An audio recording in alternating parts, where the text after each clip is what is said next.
This side संजा। कैसे हैं आप सभी? उम्मीद करती हूँ बहुत अच्छे होंगे। आज मैं आपको एक स्टोरी सुनाने जा रही हूँ जो स्टोरी आपको सिखाएगी कि अपॉर्चुनिटी का हम जो सही समय पे इस्तेमाल नहीं कर पाते हैं और उसका फ़ायदा नहीं उठा पाते हैं, उसका क्या नुकसान हमें हो सकता है, राइट। तो एक मूर्ख व्यक्ति था और वो अपने भाग्य से बहुत परेशान था। तो एक पंडित जी के पास गया और बोलने लगा कि गुरुजी मैं बहुत परेशान हूँ और मुझे मेरी परेशानी का हल बताइए। मैं अपने भाग्य से बहुत परेशान हूँ, मेरा भाग्य बिल्कुल सोया हुआ है और मैं हमेशा दुखी रहता हूँ, और खुद से, अपने परिवार से, सबसे दुखी रहता हूँ। तो गुरुजी ने कहा कि ठीक है, तुम उस पर्वत पे जाओ और पर्वत की चोटी में जाके अपने भाग्य को जगा के लाओ। तो ठीक है, उसको लगा कि ठीक है, अब गुरुजी बोल रहे हैं तो पर्वत में जाके मैं अपने भाग्य को जगा के लाता हूँ। वो गया, रास्ते में उसको एक शेर मिला। शेर उसको खाने झपट ही रहा था, तभी वो बोला कि अरे अरे तुम मुझे मत खाओ, मैं तो पर्वत पे अपने भाग्य को जगाने जा रहा हूँ। तो शेर ने बोला ठीक है, तुम अगर अपने भाग्य को जगाने जा रहे हो तो वहाँ से मेरा भी एक छोटा सा काम करते आना और अपने भाग्य से पूछते आना कि मैं जितना भी खाऊं मेरा पेट नहीं भरता, ऐसा क्या खाऊं जिससे कि मेरा पेट भर जाए और मैं संतुष्ट हो जाऊं। तो मूर्ख व्यक्ति आगे बढ़ा। आगे बढ़ते ही वो एक किसान के घर पे रुका, क्योंकि रात हो गई थी, ज़्यादा लेट तक वो चल नहीं सकता था। तो किसान के घर पे रुका और किसान के घर पे रुकते ही दूसरे दिन जब वो निकल रहा था तो किसान को पता चला कि अपने भाग्य को जगाने जा रहा है। तो किसान ने भी उसको एक काम बताया कि भाई तुम अपने भाग्य को जगाने जा ही रहे हो तो वहाँ जाते जाते अब मेरा एक काम कर देना, अपने भाग्य से ये बोलना कि भाई मेरी खेती में अच्छी उपज नहीं होती है, जिसकी वजह से मेरे पास बहुत ज़्यादा पैसा नहीं आता है और ऐसे में मैं अपनी बेटी का विवाह कैसे करूं। तो उसने बोला ठीक है। वो आगे बढ़ा। आगे बढ़ते ही उसको एक राजमहल दिखा और दूसरी नाइट उसने राजमहल में बिताई। अगले दिन राजा को पता चला कि ये अपने भाग्य को जगाने जा रहा है। तो राजा ने बोला कि भाई अगर तुम अपने भाग्य को जगाने जा ही रहे हो तो मेरा एक छोटा सा काम कर देना कि मैं बहुत अच्छे से अपने राज्य को चला रहा हूँ, लेकिन फिर भी ये जो राज्य में बोलबाला चलता रहता है ये कैसे बंद हो, कोई ना कोई बातें बनाता ही रहता है, तो इसके बारे में मेरा सलूशन लेके आना। तो वो व्यक्ति बोला ठीक है।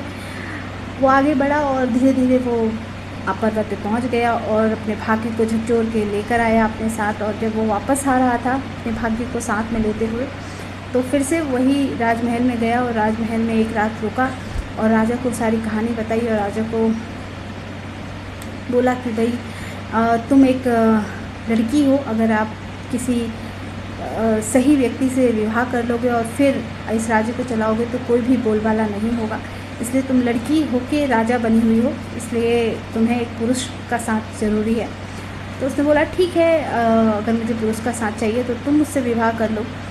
तो उसने बोला नहीं नहीं, मेरा भाग्य तो जग गया है और मैं अभी तुमसे विवाह नहीं कर सकता, तुम किसी और से विवाह कर लो। उन्होंने बोला ठीक है। रानी ने अपनी मंत्री से विवाह किया और अपने राज्य को सही से चलाने लगी। वो व्यक्ति आगे बढ़ा और किसान के वहाँ रुका। तो किसान को भी पता चला कि अपने भाग्य को जगा कर ले आया है वापस। तो फिर जब वो वापस आया तो जो किसान था उसने बोला कि भाई मेरा भी सलूशन बताओ, मेरी उपज कैसे बढ़ेगी और मैं अपनी बेटी का विवाह कैसे करूँगा। तो उसने बताया कि तुम्हारे खेत के नीचे ना एक सोने का घड़ा रखा है, वहाँ से जाके आप उस सोने के घड़े को निकाल लो, उससे कि आपकी उपज भी अच्छी होगी और आपकी बेटी का विवाह करने में भी आपको बहुत मदद मिलेगी। तो किसान को लगा कि ठीक है, तुम अच्छे हो, होनहार हो और भाग्यशाली भी हो, तो क्यों ना तुम ही मेरी सुंदर बेटी से शादी कर लो और मेरे पूरे राजपाट को संभालो, मेरी खेती संभालो, मेरी बेटी को संभालो।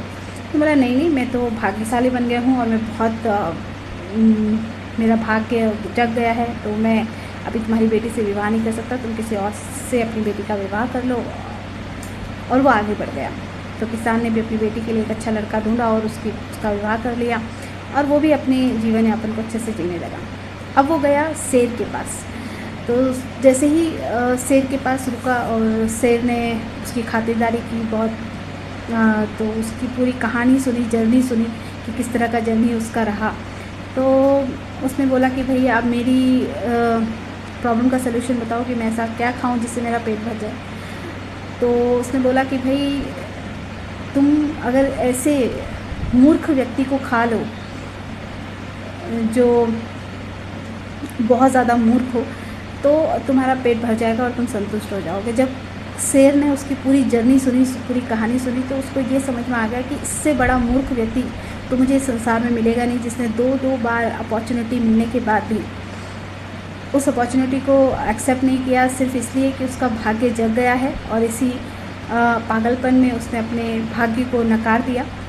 तो वो चाहता तो रानी से शादी करके एक अच्छा जीवन जी सकता था, अपने भाग्य को उजागर कर सकता था। वो चाहता तो किसान की बेटी से शादी करके अपने भाग्य को उजागर कर सकता था, लेकिन उसने ऐसा नहीं किया। तो इससे बड़ा मूर्ख व्यक्ति मुझे संसार में मिलेगा नहीं, और वो शेर उस आदमी को खा गया।